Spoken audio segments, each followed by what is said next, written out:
Guys, it is Aoife from Fred Weasley Died Laughing, and I'm here with my November book haul. So I have a few books here that I got in November. One of them I got at the end of October and another I got at the very start of December, but I'm just going to throw them in this book haul because I'm not really planning on picking up that many books in December. I'm going to try and wait until January and maybe get some things in any sales that I see. So until then, hopefully this will be the last big chunk of books that I get. So the book that I got at the end of October, I was getting a friend a birthday present and I happened to see this on Book Depository, and it is A Dog's Purpose by W. Bruce Cameron. This book sounds really good. As a huge doggy person, when I read this book I just couldn't help but pick it up. It is basically about a dog who every time he dies he's reborn, and I'm not sure whether he's the same dog or if he's a different dog every time, but it's how he's trying to find his purpose in his life, and it sounds like it's going to be really good. It reminds me a little bit of the movie Fluke, if anyone remembers that, about the man who dies and becomes a dog and goes out to find his family. But I'm really looking forward to read this because I think it's going to be a really interesting read. The next book I got in my L crate this month, and this was Soundless by Rochelle Mead. I've heard a lot about this book. I've heard a lot of mixed reviews, so I am excited to read it and see what I think. I've never read any of Rochelle Mead's other books. I never read The Vampire Academy, so again this will be my very first book of hers that I read, which is also why I'm really looking forward to reading it. The next two books I got for my birthday from the very lovely Kirsty over Kirsty Ward. She's an amazing booktuber. She's probably one of my best booktube friends. We started around the same time, and we kind of got talking, and she's probably one of my best friends that I've met through booktube, and she's just amazing. And if you haven't checked her out already, I would definitely go. I'll leave her link below, so you just definitely go and subscribe to her channel because she does really great books, really great book reviews, really great videos, especially author discussions, and I would really recommend you check her out. So the first book that Kirsty got me was The First 15 Lives of Harry August by Claire North. I don't know too much about this book, but what I do know sounds really interesting. I've heard really good things about this book, and it's about a guy called Harry August, and every time he dies he's reborn in the same life, and you know, he has different experiences every time, so it's a little bit like Groundhog Day but a whole lifetime, and it sounds really good, and I'm really anticipating reading this. I think it's going to be a really good book. I think I can kind of tell that I'm going to love it. The next book that Kirsty got me, I was so excited for, and that was Carry On by Rainbow Rowell. I've heard a lot about this book. I'm really excited to read it. However, I have not read Fangirl yet, and I think I would prefer to read Fangirl before I read Carry On, because Carry On is kind of like a little spin-off from Fangirl, because the story is about a kind of fictional story that's a bit like Harry Potter in the world of Fangirl. And I've picked up Fangirl so many times, but it's one of those books that for some reason I'm really intimidated by. I think it's because so many people love it, and I've picked it up and I've kind of looked at it and I've kind of flipped through the first few pages and I've put it back down again.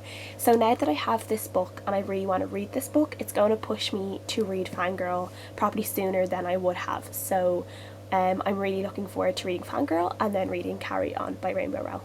The next book I have is a little bit of an honourable mention because I got this book from my gran years and years ago, but then I gave it to my auntie as a loan and I never got it back. And this month I got it back, and that was The Book Thief by Marcus Zusak. I was starting to think I was never going to see this book again. I'd have to buy a new copy, so I'm really happy to have my original copy back.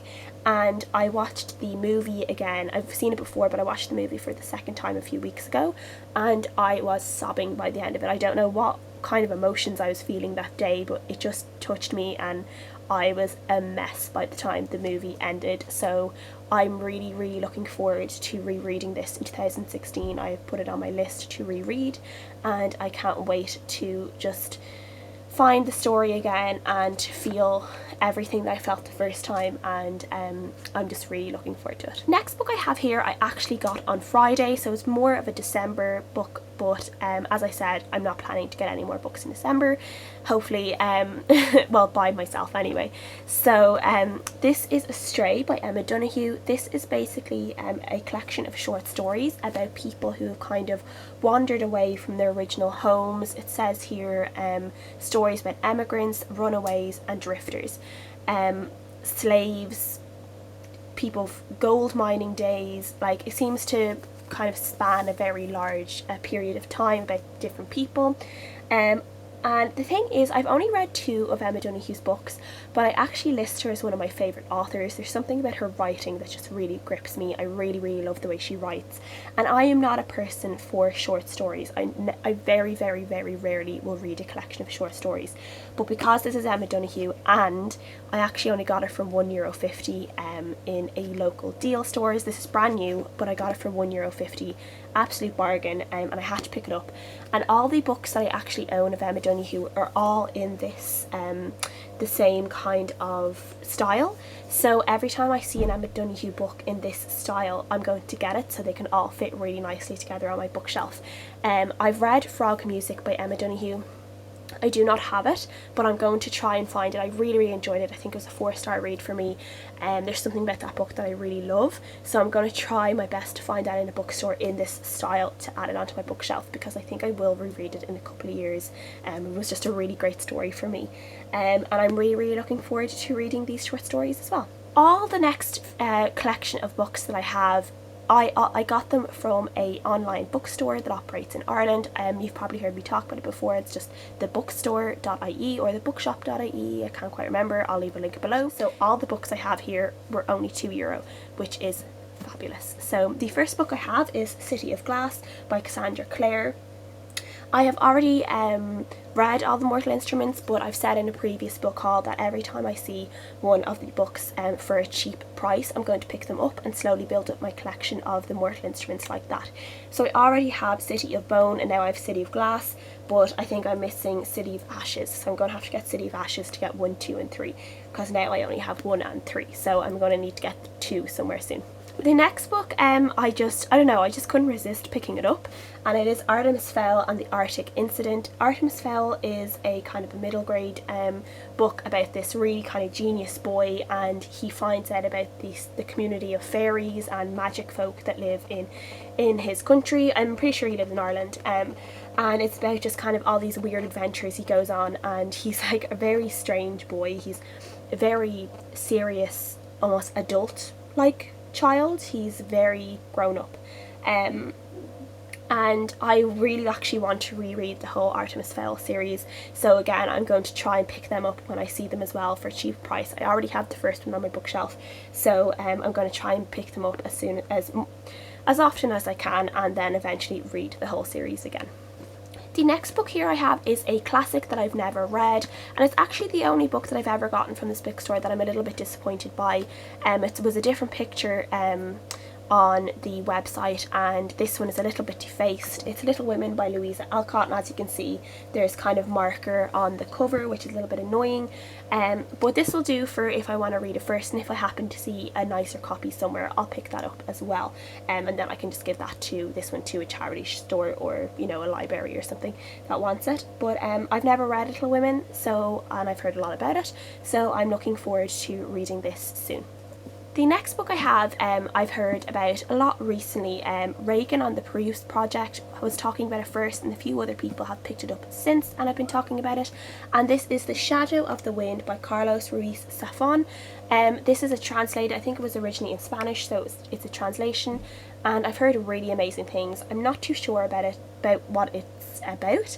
It's something to do with books and a forgotten library and something to do like that, but I've heard amazing things. I've heard the writing is beautiful, and again I can't wait to read this book. My next book is Mystic City by T.O. Lawrence. I think this is a fantasy. This is I think it's a dystopian actually. It's a YA dystopian novel now that I think about it, because it says Manhattan here, so it must be some kind of dystopian or fantasy realism or something like that. But I don't know anything about this book. I just really love the cover and the title, and that's all I know, so yeah.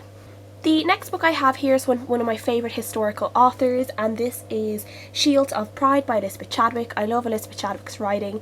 I think I've read this one before. I've read a few of her books before, but it was a long time ago, and again I'm kind of collecting these as I see them, and I just love her writing. If anyone hasn't read her writing and they like historical novels, I would definitely tell you to check her out because it's really, really good.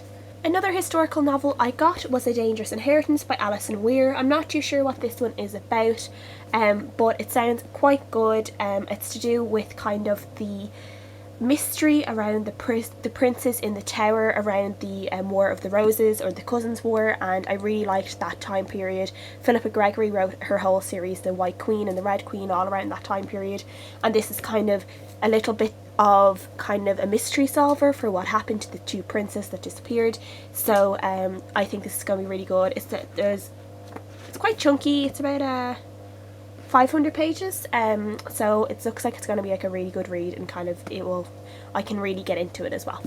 Another book I have here just sounded really, really good. I haven't heard of it before, and it is Outlaw by Angus Donald, and this is to do with someone who ends up kind of becoming part of Robin Hood's gang in Nottingham, and I think it's a little bit where Robin Hood is a good man, but he's also a bad man, and he's not someone you kind of want to let become your enemy, and this guy is kind of in between. He doesn't know what to do, and it just sounds very, very interesting, and I love Robin Hood, and I can't wait to get into this one because I think this one's going to be really, really good. Another book I have here is The Tudor Wife by Emily Purdy. I haven't heard of this one before, but when I read the back of it I knew I wanted to read this.